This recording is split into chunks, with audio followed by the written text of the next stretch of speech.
Good morning! Happy Friday! Today is August 14, 2014 at maaga ako nagising today kasi finally is face-to-face classes na ng mga bata. Though nag-aalangan ako kung dapat ko ba siyang payagang pumasok kasi lately lumilindol pa rin at napansin ko every time na yung school mag-announce na ng face-to-face classes, lumilindol a day before or few days before. Tulad ko hapon, lumindol na naman ng 5 p.m. So, waiting ako na baka ma-postpone na naman ang face-to-face. Pero, sad to say, tuloy. Walang suspension. Ayaw ko man na papuntahin siya sa school kasi nag-aalala ako. Wala akong magawa kasi gustong-gusto talaga niya at excited na excited talaga siya. Sobrang aga niya nga nagising 4:30. Well, wala naman akong ganap lately.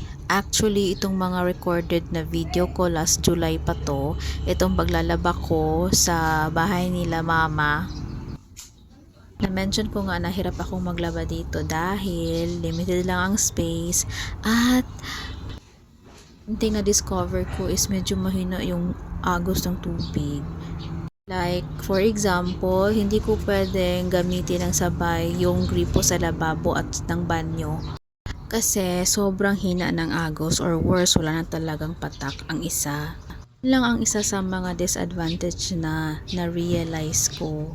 Pero hindi ako pwede magreklamo kasi free yung tubig. Bukod pa doon, walang sampayan na matino. Pero nagawa naman na namin ng paraan kasi yung sampayan na pinagawa ni Papa is nadala namin siya dito at pati yung mga neighbor namin nakikinabang. 'Di ba? Well, okay lang naman yun. Wala namang kaso kasi hindi ko naman magawa araw-araw maglaba. So, most of the time, bakante naman yung sampayan at saka sobrang laki ng sampayan namin kaya yung space kung saan nakalagay yung sampayan is nasa harap ng dalawang rooms which is yung malapit sa gate na room. Wala namang bago sa mga video nga uploadin ko. More on cleaning lang naman ito at to be honest, hindi ko to nagagawa consistently kasi yung schedule ko weekends is medyo busy ako at usually weekdays lang talaga ako vacant ng umaga. Pero depende pa rin kasi pag the end of the month, like 3rd to 4th week, may hinahabol kasi ako kasi yung isa kong company, monthly ang sahod. So, para makatanggap ako ng malaki-laki, open ako ng extra slots. So, week na yan, 3rd and 4th week, doon ako nagabawi. Kaya, medyo busy rin ang ante. Depende na lang talaga sa mood ko or kung mas marami akong time.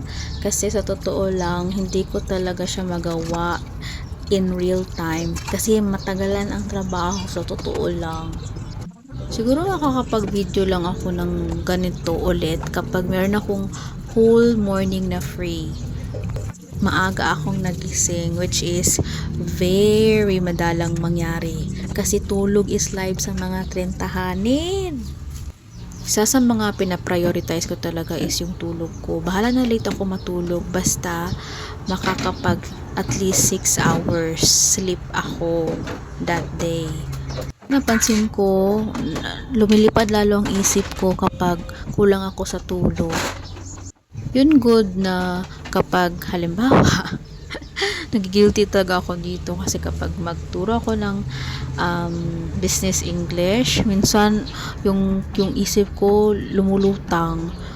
Yes na lang ako ng yes sa student and hinihintay ko na lang siya matapos magsalita pero not knowing kung ano na yung pinagsasabi niya. Sa kid student ko, kahit mali yung sagot, ang sabihin ko, very good, wonderful. And then later mo lang ma-realize, uy, mali man pala yung sinabi niya, no? Tapos biglang bawi ka na lang, oh, what I mean is that, then kapag sa adult naman, hindi talaga pwede na mag-absent-minded. Pero minsan talaga yung antukin ka, mawala ka sa focus, lumulutang yung isip mo. Kaya minsan, hindi ko na alam kung ano na ba, saan na ba kami, at ano na ba ang susunod kong itatanong, at ano yung sinagot niya, at paano ako mag-respond. So, ang hirap! Tulog is life talaga. Tinatry ko nga ngayon na kapag after work, meron talaga akong specific na gagawin. Ma-relax ang mind ko na hindi mag-cellphone. Pero most of the time, parang lumipat kami dito. Isa sa nagpapaantok sa akin is yung manonood ng movie na hindi ko matapos-tapos. Sasabihin ng anak ko, "O mama, manood ka na naman ng movie tapos tatanungin mo naman sa akin kung ano ang ending." Kasi mga half ng movie, matutulog na ako. So, kapag hindi naman ako magnood ng movie, hindi ako makatulog. Ano daw yun? May time pa ha na natulog na yung anak ko.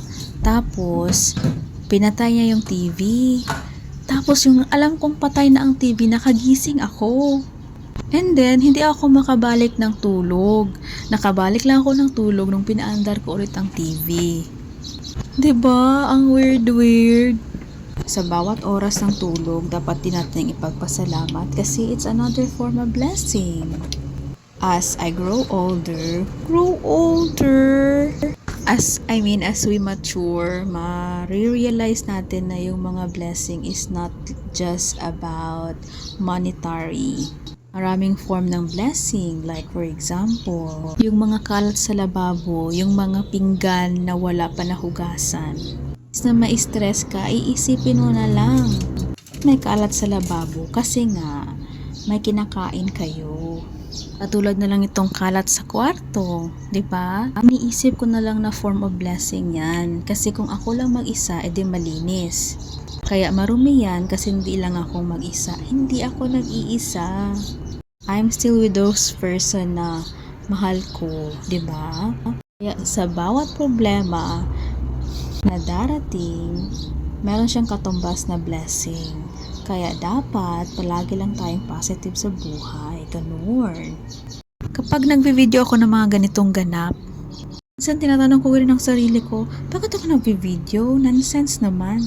Hindi talaga siya nonsense kasi every time nagvi-video ako or mag-edit ako ng video, nakaka-capture yung mga bagay-bagay.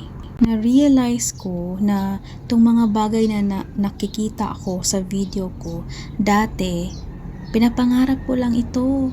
Yung maging work from home, yung magkaroon ng PC. And speaking of PC, I'm so happy kasi malapit ko na siyang ma-fully pay. Diba? Kalain nyo yun. And yes, hindi siya brand new, pero functional siya. At high ang specs niya. Binili ko siya from a very special friend na very generous and considerate. Isa nga ito sa pinagpapasalamat ko. Nuha ko to siya ng last April and this August, finally mapipaid ko na siya. I'm so excited! Kaya, may manood man or wala, may mag-like man or wala, may mag-comment man or wala, hindi man consistent pero I will continue uploading videos and more videos to come. Appreciate ko rin tong bookshelves na ginawa ni Papa for me. Look, oh. Ba, ang simple lang talaga ng kasiyahan ko ngayon. Kailangang mahal.